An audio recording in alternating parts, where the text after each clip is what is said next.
Drop it.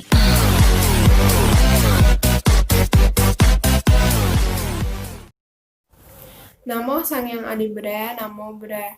Halo, perkenalkan nama saya Cindy dari kelas 11 Aditana. Pada video kali ini saya akan menjelaskan materi sejarah Indonesia, yaitu perlawanan rakyat Indonesia terhadap bangsa Eropa. Yang dimana itu saya akan menjelaskan salah satu perangnya, yaitu Perang Diponegoro. Perang Diponegoro adalah perang yang terjadi selama 5 tahun, yaitu antara tahun 1825 sampai dengan 1830. Perang ini disebut juga dengan Perang Jawa. Perang ini dipimpin oleh Pangeran Diponegoro.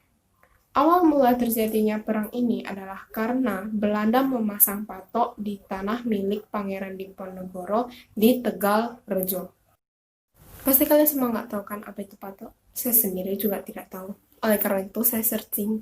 Jadi patok itu adalah ukuran untuk luas tanah persawahan. Misal, petani dibebani ongkos penyemprotan sebanyak 10.000 per patok. Nah, begitu contohnya. Jika masih tidak bisa dibayangkan, ini ada contohnya, contoh gambarnya.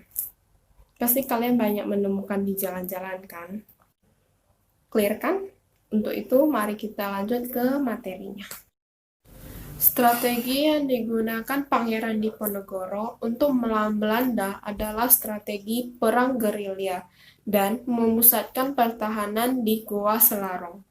Pada puncak peperangan, Belanda yang mulai kewalahan menghadapi peperangan mengerahkan lebih dari 23 orang serdadu atau tentara. Dampak dari Perang Diponegoro ini adalah pada tahun 1827, Belanda menggunakan strategi benteng.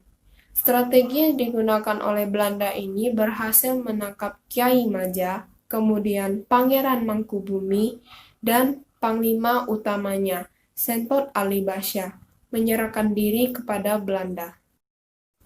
Pada tanggal 28 Maret 1830, Jenderal de Kock berhasil menjepit pasukan Diponegoro. Di sana, Pangeran Diponegoro menyatakan bahwa ia menyerahkan diri dengan syarat sisa pasukannya dibebaskan atau dilepaskan. Lalu, Pangeran Diponegoro ditangkap dan diasingkan di Manado, kemudian dipindahkan ke Makassar hingga wafatnya pada tanggal 8 Januari 1855.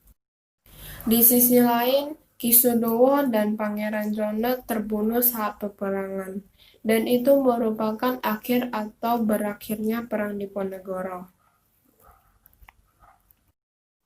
Yang saya dapat dari perang ini adalah banyak sekali pahlawan-pahlawan yang gugur demi membela Indonesia yang sampai saat ini bisa merdeka hingga 75 tahun.